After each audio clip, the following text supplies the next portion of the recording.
आइए छोड़िए उन बातों को, शुरू करते हैं। हिंदी साहित्य पद खंड पाठ संख्या 3 और हिंदी साहित्य के पद खंड का जो तीसरा नंबर पाठ है उसका नाम भी क्या है? पद। और तीसरा का नंबर जो पद है यह गोस्वामी तुलसीदास के द्वारा लिखा गया है। और गोस्वामी तुलसीदास ने जिस पद का यहां पर जिक्र किया है यह पद विनय पत्रिका नामक पुस्तक से लिया गया है। किस लिया गया है? स्रोत विनय पत्रिका। विनय पत्रिका क्या है? तो विनय पत्रिका गोस्वामी तुलसीदास के द्वारा लिखा गया पुस्तक है। तो ये जो हम लोग पद आज पढ़ेंगे इस पद के लेखक कौन है? गोस्वामी तुलसीदास। और गोस्वामी तुलसीदास ने जिस पद को आपके पाठ्य पुस्तक में के लिए लिखा है वह किस किताब से लिया गया है? यह एक प्रश्न और होगा कि विनय पत्रिका के लेखक कौन है? गोस्वामी तुलसीदास। और गोस्वामी तुलसीदास के द्वारा रचित पद किस पुस्तक से लिया गया है? उत्तर क्या होगा? विनय पत्रिका। जहां चार वहां बैठा लीजिए। तो पद के बारे में चर्चा करने से पहले हम लोग चर्चा करेंगे किस पर? गोस्वामी तुलसीदास के जीवन चरित्र पर। किसके बारे में? कि गोस्वामी तुलसीदास के जीवन चरित्र की बात करें तो सबसे पहला होगा जन्म। अगर जन्म की बात करते हैं, अगर आपसे कोई प्रश्न करे कि गोस्वामी तुलसीदास का जन्म कब हुआ, तो गोस्वामी तुलसीदास का जन्म 1543 ईस्वी में हुआ था। और 1543 ईस्वी में जन्म हुआ। कई बार थोड़ा सा प्रश्न को चेंज करता है कि गोस्वामी तुलसीदास किसके समकालीन थे? तो गोस्वामी तुलसीदास जो हिंदी साहित्य के भक्ति काल के एक महान कवि थे और 1543 ईस्वी में मुगल वंश के कौन राजा सत्ता पर थे? कौन थे? 1543 में मुगल वंश के राजा हुमायूं थे। अकबर का जन्म ही 42 में हुआ था। क्या जी? तो तुलसीदास, गोस्वामी तुलसीदास समकालीन की चर्चा कर देगा हिंदी साहित्य में। समकालीन तो आपको जानना पड़ेगा ना, हिंदी वाले शायद नहीं बताएंगे, लेकिन जो इतिहास से जुड़ के बताएंगे, चर्चा कर देंगे आपके सामने कि 1543 में इनका जन्म हुआ। तो ये हुमायूं और अकबर दोनों के समकालीन थे। पहले तो हुमायूं आ जाएगा, अगर हुमायूं ऑप्शन ना हो तो अकबर होगा। तो 1543 ईस्वी में उत्तर प्रदेश के राजापुर जिला के किस राज्य में? उत्तर प्रदेश राज्य का नाम है। जिला कौन है? बांदा। राजापुर गांव में। गलती किस है? पूछ देगा राजापुर से किसका संबंध है? गोस्वामी तुलसीदास का। मृत्यु की बात करते इनकी मृत्यु तो गोस्वामी तुलसीदास की मृत्यु 1623 ईस्वी में हुई। कहां? तो काशी में हुई थी। काशी को मुस्लिम शासकों ने नाम रख दिया वाराणसी। तो काशी लिखे या वाराणसी लिखे, आपको कंफ्यूजन नहीं होना है। मतलब 1623 में उत्तर प्रदेश में ही काशी, जिसको वाराणसी भी कहते हैं, वहां पर इनकी क्या हुई थी? मृत्यु हुई थी। पिता आत्माराम दुबे थे। कौन थे? आत्माराम दुबे। और माता का नाम था हुलसी। जाति से ब्राह्मण थे।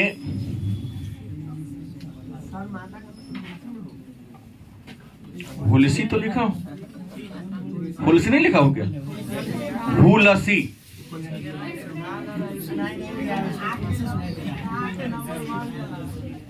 जाति से क्या थे? ये ब्राह्मण थे। इनके बारे में कहा जाता है कि जब गोस्वामी तुलसीदास का जन्म हुआ तो जन्म के बाद इन्होंने पहला एक शब्द बोला था। पहला जो शब्द बोला था क्या बोला था? राम।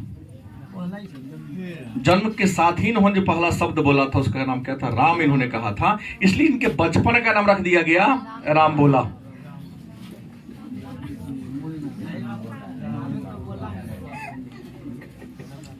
राम। अब वो बाद की बात है, इसलिए तो आप हैं तो गोस्वामी तुलसीदास बन गए, और आप में गोस्वामी तुलसीदास में तुलने को कर देते हैं। आप आम है, वो खास थे, खास में भी खास, जिन्हें काशी विश्वनाथ ने दर्शन दिया था। जब इन्होंने रामचरितमानस की रचना कर दी, वहां के साधु संत इनके पीछे पड़ गए, कहा कि क्यों ना हो जाए, तो अपने मन से लिख दिया, तो रामायण हुआ, तो राम उसका अनुवाद कर दिया, प्रमाण कैसे होगा? बचपन में बाप मातारी घर से निकाल दिया, जवान हुआ, शादी हुई, पत्नी दूतकार घर से निकाल दी। उसी विनय पत्रिका के 2 पद को मैं यहां पर चर्चा करूंगा। पंडितों ने कहा कि अगर तो क्या करो, विश्वनाथ के मंदिर में रख दो, सिग्नेचर कर देंगे तुम्हारे, मतलब हस्ताक्षर कर देंगे, तब मान लेंगे तो क्या है, तुम्हारे द्वारा लिखा गया ग्रंथ प्रमाणित होगा। अभी कहा कि शिव सिग्नेचर कैसे करेंगे, लेकिन उनको विश्वास था कि हम जिससे प्रेरित होकर लिखे हैं वो कहीं ना कहीं हमको शिव ही प्रेरित किया लिखने के लिए। विश्वनाथ के मंदिर में रामचरितमानस को रखा गया, कल होकर गेट जब खोला गया सिग्नेचर किया हुआ था। कहा कौन किया? सारा गेट बंद था, तो किया कौन? तो कहीं ना कहीं उन्हीं का होगा। तब जाकर के फेमस हुए। तो फिर राम बोला। बहुत ऐसे ऐसे लोग हैं। एक अद्भुत भारत एल वासम की पुस्तक है, नहीं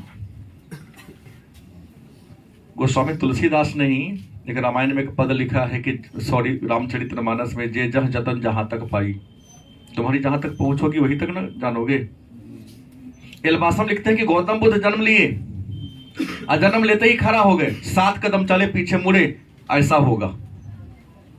अब ऐसा होगा का मतलब समझाने के लिए तो बहुत सारे इतिहासकार को बहुत आगे तक जाना होगा। आप ये रखें ना, बचपन में पहला शब्द क्या बोला? राम बोला, इसलिए इनको क्या नाम रख दिया गया? राम बोला, इनका नाम रख दिया गया। जन्म लिया था जिस नक्षत्र में इनका जन्म हुआ, इनके पिताजी स्वयं बहुत बड़े विद्वान पंडित थे। कहा कि बच्चा अगर घर में रहेगा ना, बाप मतारी दादा परदादा सबको खा जाएगा, सब मर जाना है। एक नक्षत्र होता है न, तो गल मूल में जन्म ले लिए थे, उसी नक्षत्र में माता पिता सब मर जाता, धन का नाश हो जाता। जन्म लेते ही घर से इनको क्या कर दिया गया? बाहर कर दिया गया। छोटा, मैं जानता ही नहीं था कि माता कौन होते हैं, पिता कौन होते हैं। छोटी अवस्था में ही, जन्म लेते ही कुछ महीनों के बाद इनको घर से क्या कर दिया गया? निकाल दिया गया। तो इनकी पालक माता चुनिया दासी कौन थी? चुनिया नामक दासी ने इनका पालन पोषण किया था, क्योंकि माता पिता घर से त्याग दिए कि रहेगा तो हम ही मर जाएंगे, और ऐसी अनिष्ट घटना शुरू हो गया था। बात समझ गए? ऐसे भी होता है कि भले ही आजकल के समय में लोग ज्योतिष को नहीं मानते हैं, पंडित को नहीं मानते, ब्राह्मण को नहीं मानते, भगवान को नहीं मानते हैं, आने वाले दिनों में तो अपने बाप माताजी को भी नहीं मानेगा तो हमको पैदा किया था। समाज में सुनने को मिल रहा है। पूजा क्या होता है जी? भगवान कहते किसे हैं? तो आने वाले में तो वैसे लोग कह भी सकते नहीं, हम बाप किसे कहते हैं? हम तो देखे ही नहीं कि हमको पैदा किया ही। तो मैं वैसे लोगों की चर्चा नहीं कर रहा हूं, मैं चर्चा कर रहा हूं कि ऐसे होते हैं कुछ लोग, बच्चे आपके घर में, आपके अगल बगल में जन्म लेते के बाद ही उनके घर में अपशगुन होना शुरू हो जाता है। तो जन्म लेने का जो समय होता है, या जिस समय बच्चा मां के गर्भ में रहता है, अगर नक्षत्र गलत हो गया तो अनहोनी अनिष्ट होना शुरू हो जाता है।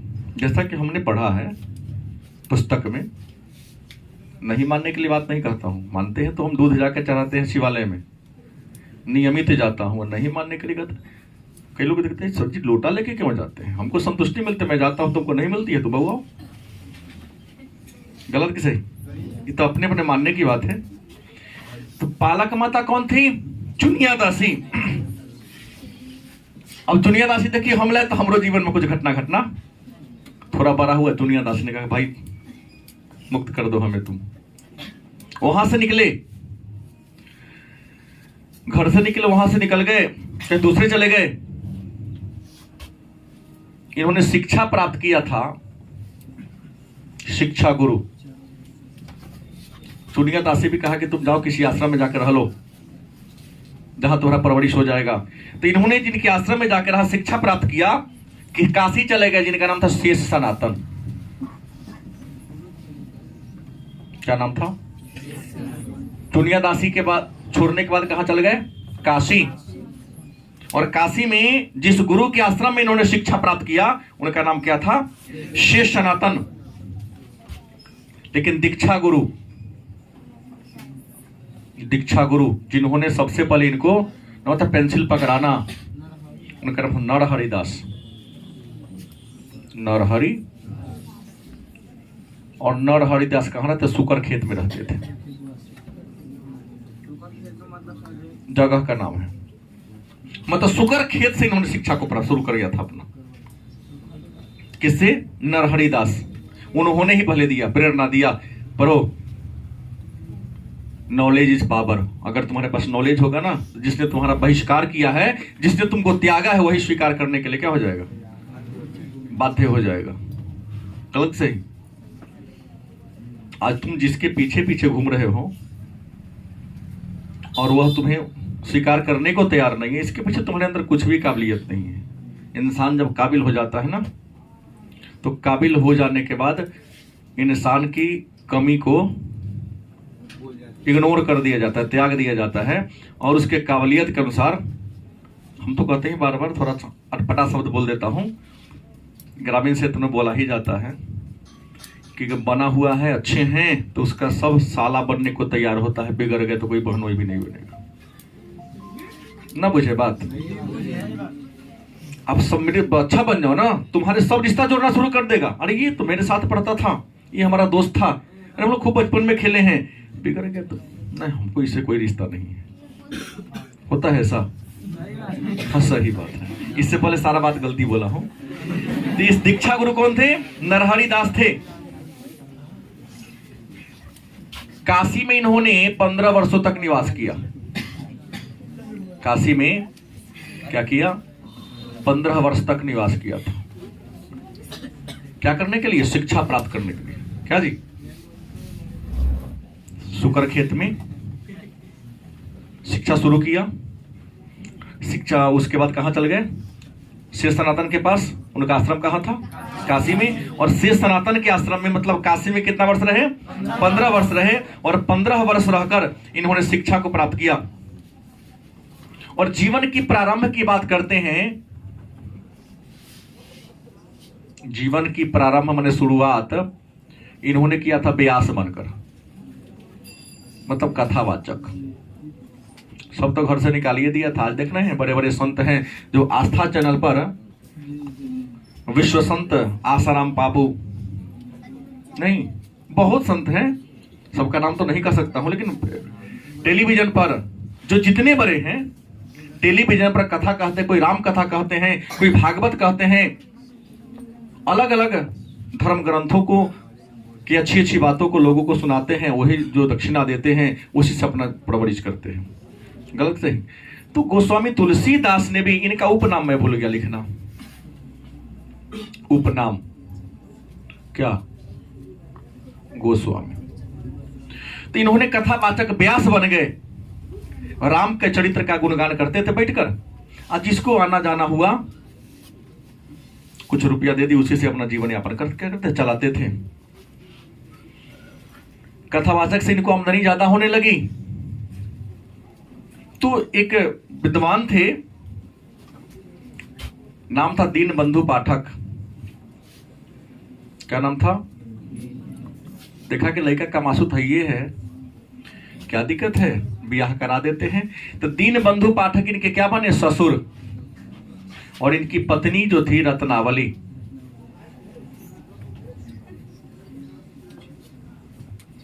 दीनबंधु पाठक की बेटी कौन थी? रत्नावली। दीनबंधु पाठक देखे कि बच्चा तो होनहार है, कमाने वाला है, अच्छा अर्न कर लेता है। कहां देखा कि इनका मातारी छोड़ दिया, बाप त्याग दिया, इसके पीछे कोई नहीं है, आगे नाथ ना पीछे पगहा। गलत सही। दीनबंधु पाठक ने अपनी पुत्री रत्नावली से इनका क्या कर दिया, विवाह कर दिया। विवाह होने के बाद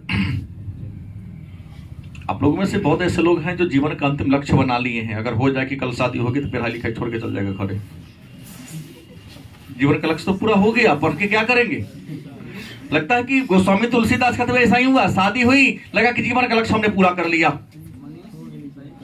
और सीधा पूजा पाठ कराना, जय सीताराम भूल गए। अब लगे पत्नी के प्रेम इतना ज्यादा आसक्त हो गए कि घर से बाहर निकलना दो। लेकिन सवाल पेट का था। एक बार की कथा है, न होता है कोई त्योहार का समय, तो पंडित जी का डिमांड बहुत ज्यादा था, पंडित जी घट गया था, मिल ही नहीं रहा था। कोई इनका जजमान था, वहां से आगे नहीं, वहां तो आपको आना है पूजा कराने, आप ही से करवाएंगे। कराते आ रहे, कहा कि हम चाचा को भेज देंगे या किसी को भेजना, ना आपसे को ही कराना पड़ेगा।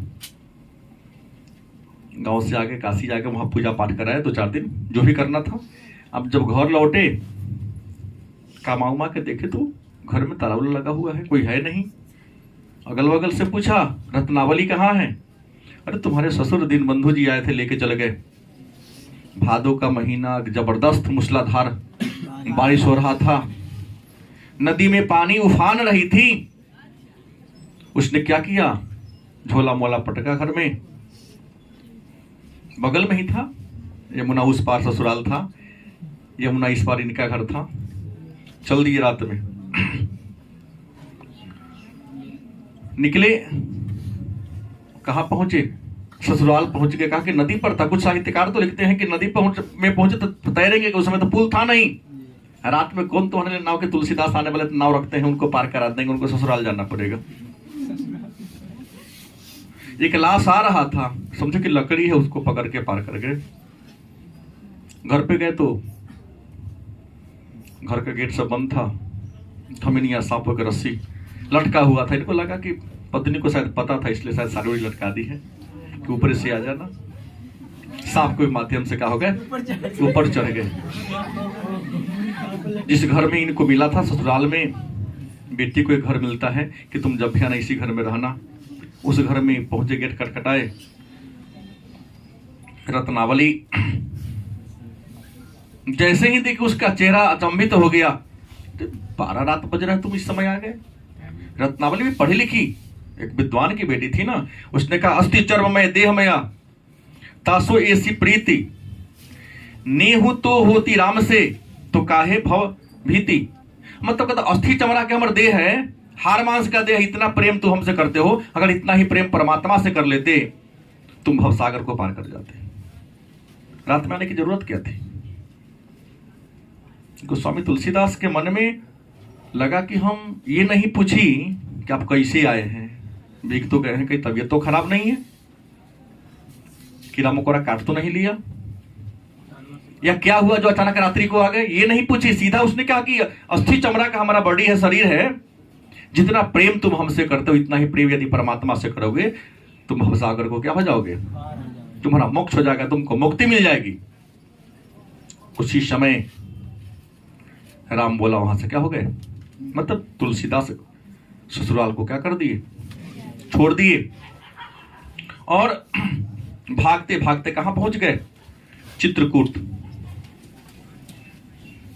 कहां पहुंच गए, वहां से सीधा चित्रकूट पहुंच गए।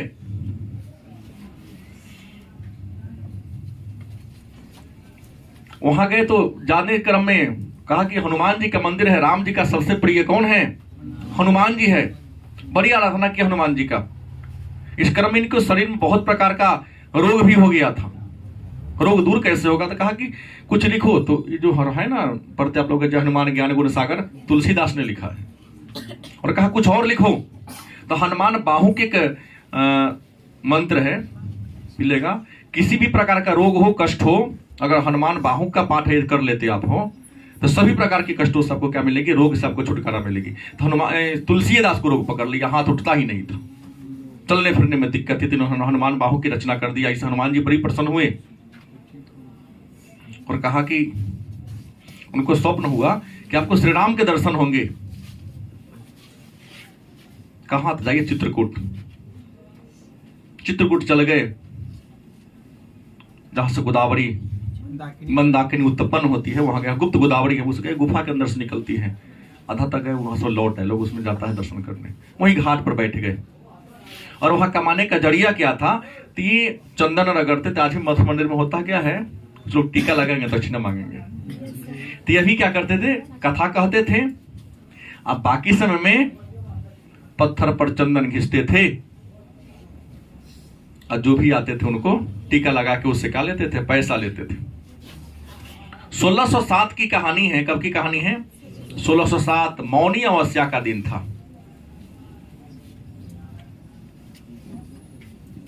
तिथि होता हिंदी साहित्य का। मौनी अमावस्या 1607 की कहानी है। अकबर मर चुके थे इस समय। क्या जी 1605 में अकबर मरे थे? हनुमान जी ने कहा था मौनी अमावस्या के दिन वहां पर श्री राम जाते हैं चित्रकूट में। बड़ा प्रिय जगह उनका है, क्योंकि वनवास के समय चित्रकूट में श्री राम जी ठहरे थे। आपको जरूर दर्शन होगा। श्री राम पर वहां गए, लेकिन भेष बदल के गए। आई तो सीता थे तो धनुष तीर ले ले हमारा जगह उसन के रूप में आएगा, चिरे नहीं। तो हनुमान जी वहां पर आए, सब बोले थे श्लोक कि चिन्ह लेगा नहीं तो मर जाएगा, क्योंकि हम कह दिए कि राम जी से तुम्हारी क्या होगी। एक श्लोक पर सुनते होंगे कि चित्रकूट के घाट पर भई संतन के भीड़, तुलसीदास चंदन घिसे तिलक करे रघुवीर। वही कहानी हुई। चंदन घिस के लगा रहे तो तुलसीदास हनुमान जी इधर से बोल दिए कि चित्रकूट की घाट पर लगे संतन के भीड़। चित्रकूट की घाट पर संतों का भीड़ लगा हुआ है, और तुलसीदास चंदन घिसे तिलक करे। जिसको तुम लगाने जा रहे हो वही कौन है? राम है। जैसे लगाया पैर पकड़ लिया। कितना दिन साफी के दर्शन में है, कुछ कल्याण कीजिए, बड़ा दिक्कत में है, तकलीफ में है, सबने हमको त्याग दिया। वहीं पर श्री राम ने कहा कि तुम रचना करो। तुम रचना करोगे तो परेशान, यहां से यहां रुको नहीं, कहां चल जाओ? काशी जाओ, और काशी में जाकर सामान्य भाषा में गुणगान को रचो। और तुम्हारा विश्वास कोई नहीं करेगा, लेकिन बाबा विश्वनाथ तुम्हारा क्या करेंगे? ये करेंगे। तो वहां से आए, काशी में कथावाचन के रूप में शुरू किया, क्योंकि अंतिम जीवन कहां बिताया इन्होंने? और यहीं पर अवधी भाषा में रामचरितमानस को लिखना क्या कर दिया? शुरू कर दिया। और 1631 में, कब? 1631 में इन्होंने क्या लिख दिया? रामचरितमानस। कब लिख दिए? मैंने बन के तैयार हो गया, लिखा तो पहले ही गया था पूरा। ये कैलेंडर दो गो है, एक जॉर्जियन कैलेंडर है और एक हिंदी कैलेंडर है। ऐसी कहानी होगी तो 1574 हो जाएगी। क्या जी? शक संवत का क्या हो जाएगा? चैत शुक्ल नवमी के दिन 1574 में इन्होंने रामचरितमानस को लेकर क्या कर दिया? तैयार कर दिया। संतों ने काफी विरोध किया, लेकिन इतना विरोध के बाद भी वही बाबा विश्वनाथ सिंह को प्रामाणिकता मिल गई। और आज हम लोग अपने सभी हिंदू धर्म में जो धर्म में आस्था रखते हैं, उनके घर में कम से कम रामायण न हो तो रामचरितमानस अवश्य रखते हैं। यहां पर मिल गई। और यहां पर एक और घटना घटी, और यहीं पर इनका नाम क्या पड़ गया? गोस्वामी। इनकी रचना की बात करते हैं कि इन्होंने कौन कौन पुस्तक लिखा। रामचरितमानस तो बहुत मतलब गोस्वामी तुलसीदास ने बहुत सारे पुस्तकों को लिखा, जिसमें राम लल्ला नरहु, राम लल्ला नरहु, दूसरा वैराग्य संदीपनी,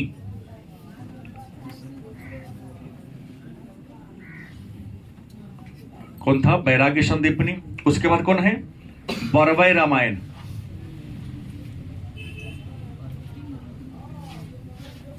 उसके बाद है पार्वती मंगल।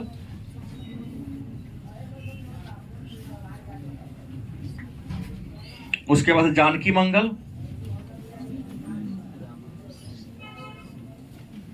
जानकी मंगल के बाद है रामाज्ञा प्रश्न।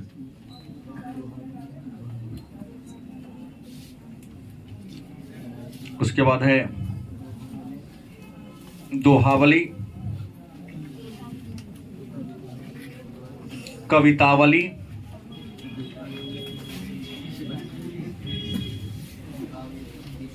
गीतावली है, श्री कृष्ण गीतावली,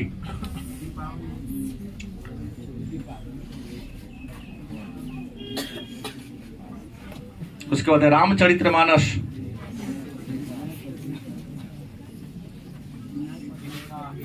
विनय पत्रिका,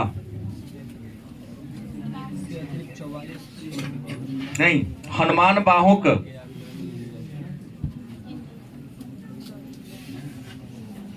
और हनुमान चालीसा।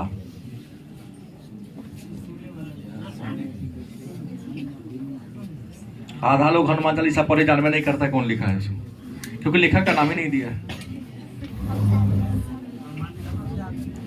लेकिन प्रश्न है, इसी विनय पत्रिका से आज इस पर हम लोग चर्चा करने वाले हैं, पद कहां से लिया गया है? और विनय पत्रिका के किस सर्ग से? तो सीता सर्ग से लिया गया है। किस सर्ग से? सर्ग का मतलब होता है खंड। कहां से लिया गया है? सीता सर्ग से लिया गया है। तो ये थे तुलसीदास। एक बार और थोड़ा सा इनके बारे में चर्चा कर दूं। अगर आपसे पूछे कि गोस्वामी तुलसीदास का परिचय दे, नहीं, आप क्या लिखेंगे? गोस्वामी तुलसीदास, जिनका जन्म 1543 ईस्वी में उत्तर प्रदेश के बांदा जिला के राजापुर नामक गांव में हुआ था। इनकी मृत्यु 1623 ईस्वी में काशी मतलब बनारस में हुआ था। इनके पिता का नाम आत्मा राम दुबे, माता का नाम हुलसी। जाति के ब्राह्मण थे। जन्म लेने के बाद इन्होंने सबसे पहले राम शब्द का उच्चारण किया था, इसलिए इनका नाम पड़ गया। मैंने बचपन का नाम इनका राम बोला था। इनका पालन पोषण चुनिया नामक एक दासी ने किया था। इनके शिक्षा गुरु का नाम था शेष सनातन, और जो काशी में रहते थे दीक्षा गुरु नर हरिदास। इनके शिक्षा की शुरुआत सुकर खेत से हुई थी। कहां से? सुकर खेत से हुई थी। इन्होंने काशी में 15 वर्षों तक रहा था। शिक्षा पूरी करने के बाद एक कथावाचक के रूप में, एक व्यास के रूप में इन्होंने अपने जीवन की शुरुआत किया था। इनका उपनाम गोस्वामी तुलसी गोस्वामी है। इनका विवाह दीनबंधु पाठक की बेटी रत्नावली से हुआ था। कहां हुआ था? विवाह के बाद 1607 में मौनी अमावस्या के दिन चित्रकूट में भगवान श्री राम ने इनको क्या दिया था? दर्शन दिया था। और दर्शन के बाद कहाँ गए? उन्हीं के आग्रह मतलब प्रेरणा से प्रेरित होकर काशी में आए, और काशी में आकर अवधी भाषा में, किस भाषा में?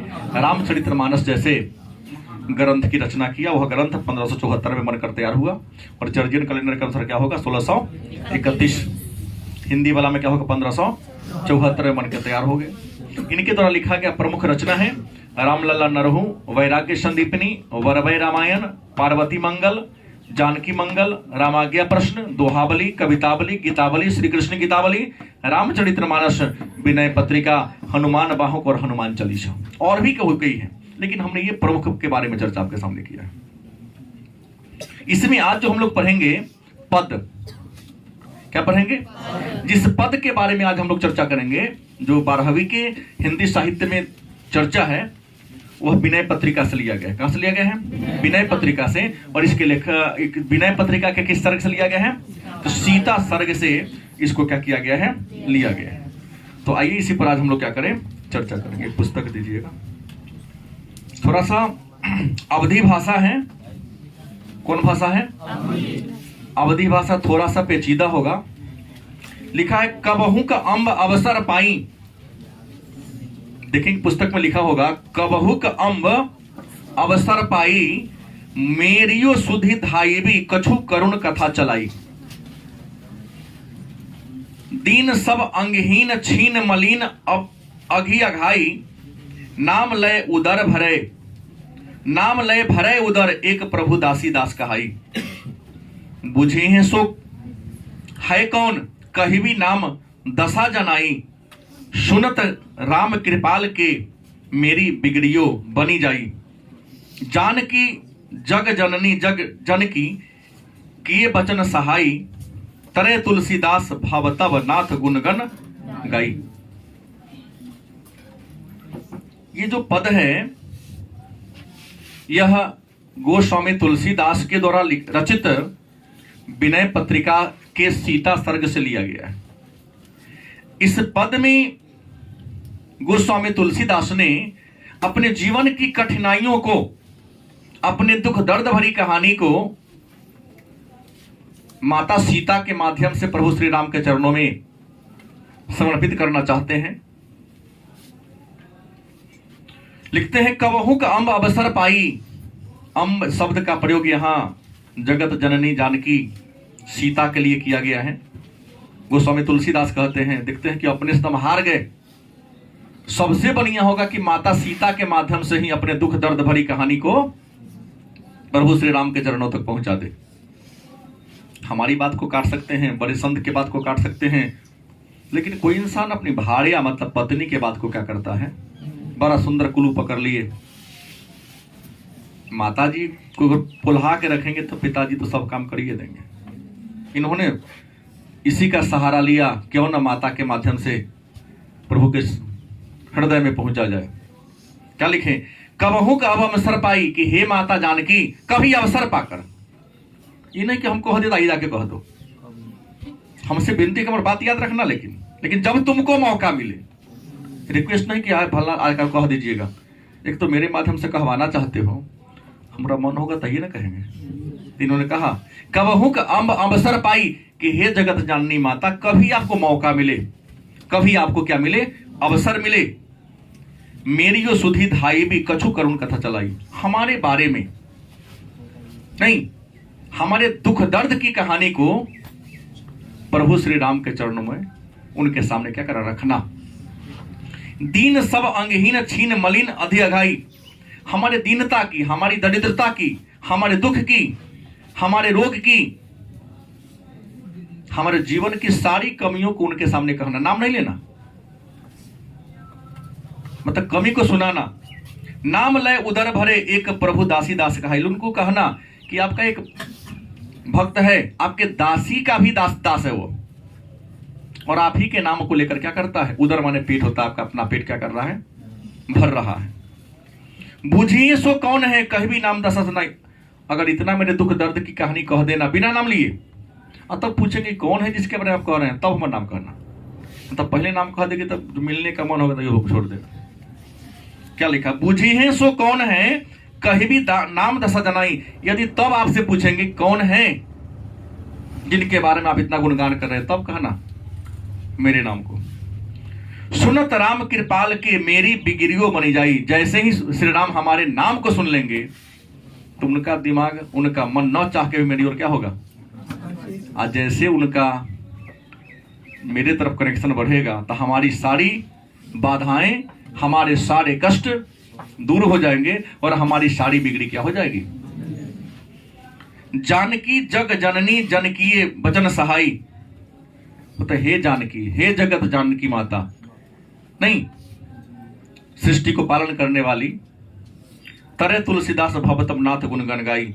यदि आप हमारी बातों को, हमारे दुख दर्द भरी कहानी को प्रभु श्री राम के सानिध्य पहुंचा देंगे तो मैं भवसागर को क्या हो जाऊंगा? पार हो जाऊंगा। मतलब हम क्या कर लेंगे? मुक्त हो जाएंगे, क्योंकि उनका कृपा हम पर क्या हो जाएगी? बन जाएगी। समझे कि दोबारा कहना पड़ेगा? एक बार और कहते हैं। लिखा, कबहू का अम्ब अवसर पाई।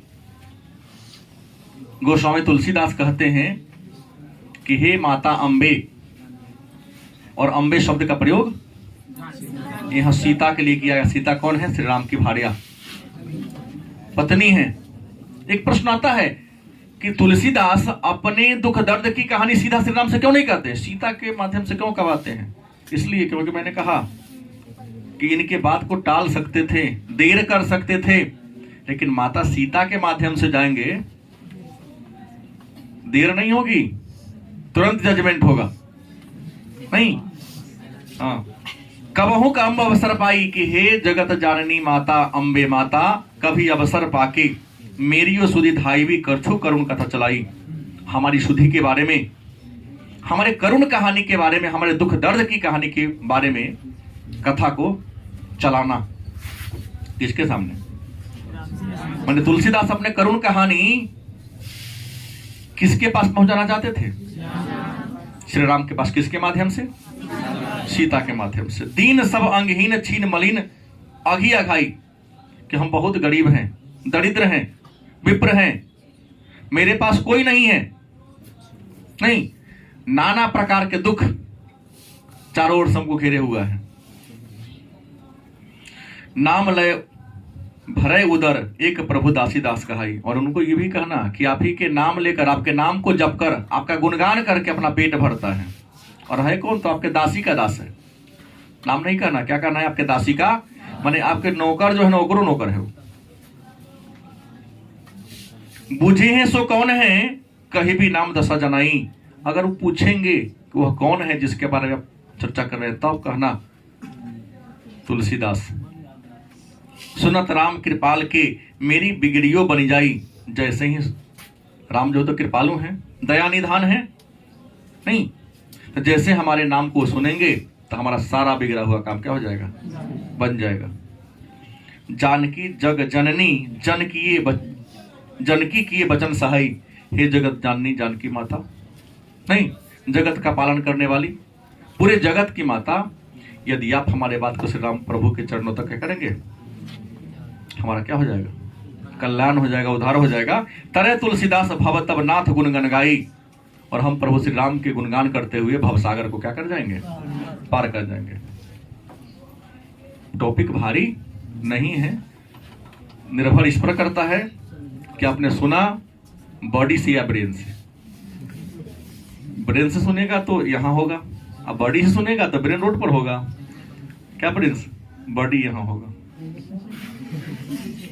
तो पहले पद में गोस्वामी तुलसीदास अपने दुख दर्द भरी कहानी को कहां पहुंचाने का प्रयास किए हैं? किसके माध्यम से? सीता कौन थी?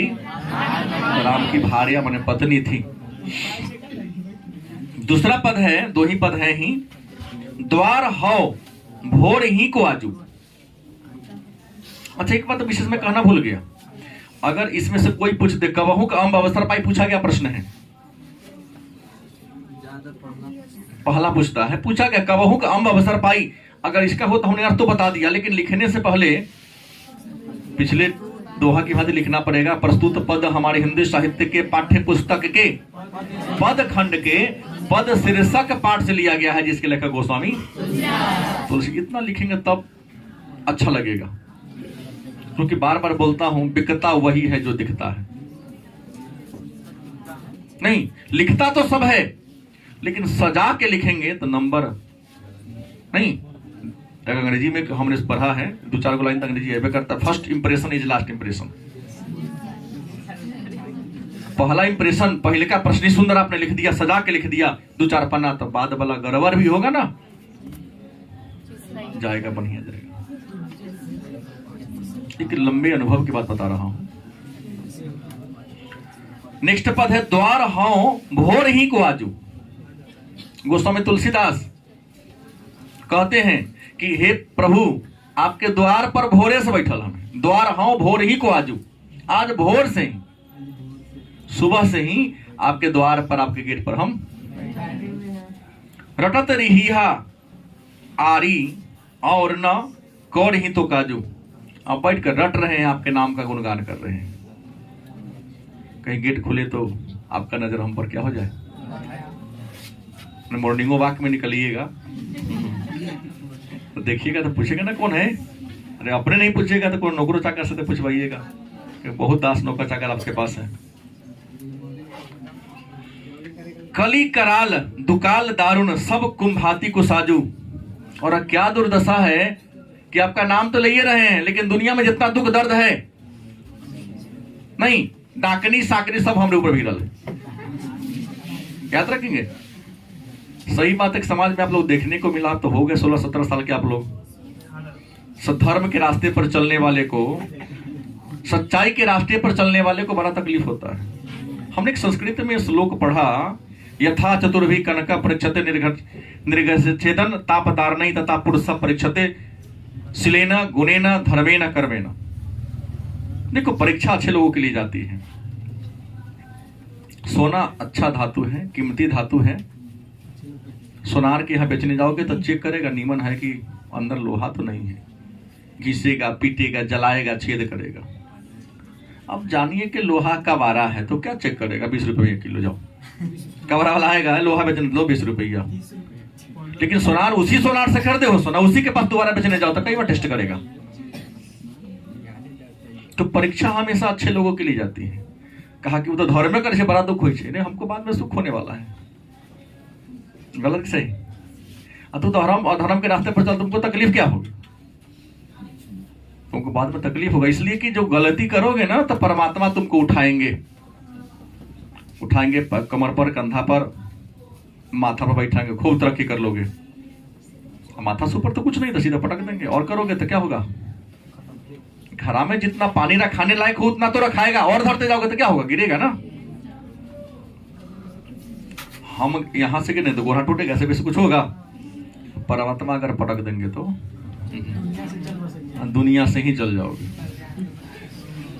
इन्होंने कहा कली कराल, मतलब जितना काल दुख दर्द है सब आज हमारे ऊपर क्या हो रहा है? हावी हो रहा है। नीच जन मन ऊंच, जैसी कोड में हो कुसाजू। लगता है कि जितना नीच हो सबसे नीच हम ही ज्यादा है। जितना लोग धरती पर सबसे ज्यादा नीच कौन है? शायद मैं ही हूं। तब तो आपका ध्यान हमारे ऊपर नहीं आ रहा है। लेकिन एक बार नीच जरूर है, लेकिन मन से बड़ा श्रेष्ठ है, क्योंकि आपके नाम के अलावा मैं किसी का नाम लिया ही नहीं हूं। हा ये मैं सदैव बुझियो, जाई साधु समाजू। हम इतने नीच थे कि हमारा तो घर द्वार बचपन में बाप मदारी ने त्याग दिया। जिसने पाला वो भी कुछ दिनों के बाद त्याग दिया। शादी की तो पत्नी लत मार के भगा दी, दुत्कार कर घर से निकाल दी। वहां से निकले तो गए कि जाओ साधु संत के समाज में। क्या लिखा? हा ही मैं सदैव बुझियो, जाई साधु समाजू। सबने दुत्कार दिया तो हम कहां गए? साधु संतों की संगति में। वहां भी गए तो सब कह रहा था राम राम। मतलब हमको लगा तो गुरु से बड़का कौन है जगह सब गुणगान कर रहा था। हम सोचे कि आप ही के पास क्यों ना चल जाए। चपरासी उपरासी के पीछे रहला से कौन फायदा? डायरेक्ट पदाधिकारी के पास आए। नहीं, हम कहीं साधु के पास जाएंगे दुख दर्द होगा, दूर नहीं हुआ। वो कहा राम राम का। हम राम राम क्यों सोचे कि आप ही राम के शरण में आ जाते हैं। साधु संतों ने कहा कि श्री राम के पास जाओगे तो तुम्हारा दुख दर्द क्या हो जाएगा। तो उनकी से सुनने के बाद मैं आपके पास वही कहा कि हा ही ये मैं सदैव बुझियो, जाई साधु समाजू। हमने सारे दुख दर्द को झेलते हुए सबसे सुना, साधु संत सुना कि आपके शरण में जो आता है आप उसके दुख दर्द को दूर कर देते हो।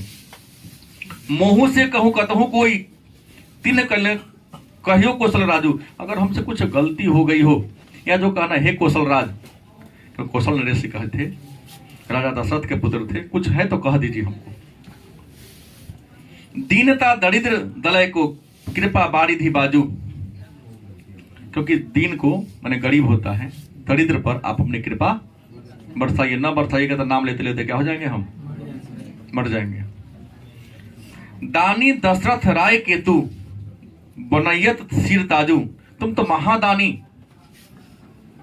तुलसीदास कहते हैं अब तो बहुत दुनिया के सबसे बड़े दानी राजा दशरथ के सिर के मोड़ हैं, सिर के ताज हैं। आपको कमी क्या है? हम थोड़ी ना आपका धर्म मांगने आए हैं। हम तो आए हैं कि हम पर कृपा कीजिए ताकि आपका नाम जीवन हम लेते रहे। तुलसीदास रोटी के भूखे नहीं थे, दूध के भूखे नहीं थे, ये काजू किशमिश के भूखे नहीं थे, राम के नाम के भूखे थे कि हम पर ऐसी कृपा बनाए रखो कि हम आजीवन जब तक जिंदा रहे केवल राम राम कहें। नहीं, जन्म को भूखो भी खाड़ी हो, गरीब नवाजो। हम तो जन्म के ही भूखे हैं, किसके? आपके नाम का। और आप क्या हैं? गरीब के नवाज हैं। जिस पर आपकी कृपा हो गई वह भवसागर को पार हो जाएगा। पेट भरी तुलसी ही जीवाई, भगति सुधा सुनाजू। हम चाहते हैं कि हम आपका नाम लेकर ही अपना क्या करें? पेट भरे। इसलिए हमको क्या दीजिए? आप अनुमति दीजिए और दर्शन दीजिए। दूसरा पद में, पहला पद में भी इन्होंने अपने संदेश को, अपने दुख दर्द भरी कहानी को माता सीता के माध्यम से पहुंचाने का प्रयास किया है। और दूसरा पद में स्वयं ये अपने दुख दर्द की कहानी को प्रभु श्री राम के चरणों तक पहुंचाने का क्या किया है? काम किया है। कोई दिक्कत?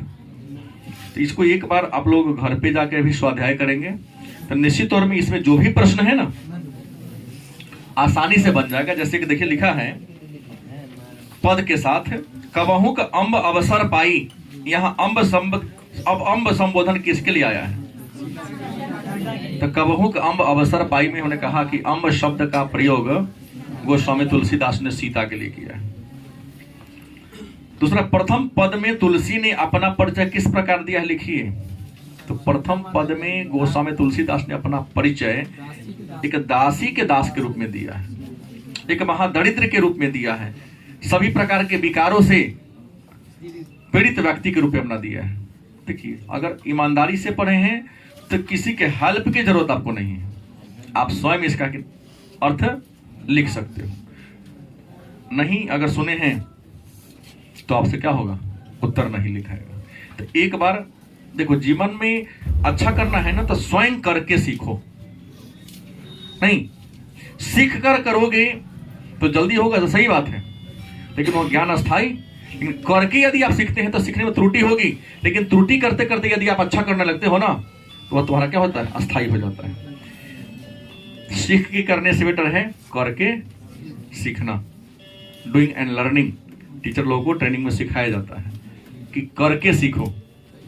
और बच्चा जो काम अपने से करेगा अस्थाई हो जाएगा, बोर्ड पर से सीधे उतार लेगा, क्या होगा, आज तो पढ़ लेगा लेकिन बाद में क्या हो जाएगा, भूल जाएगा।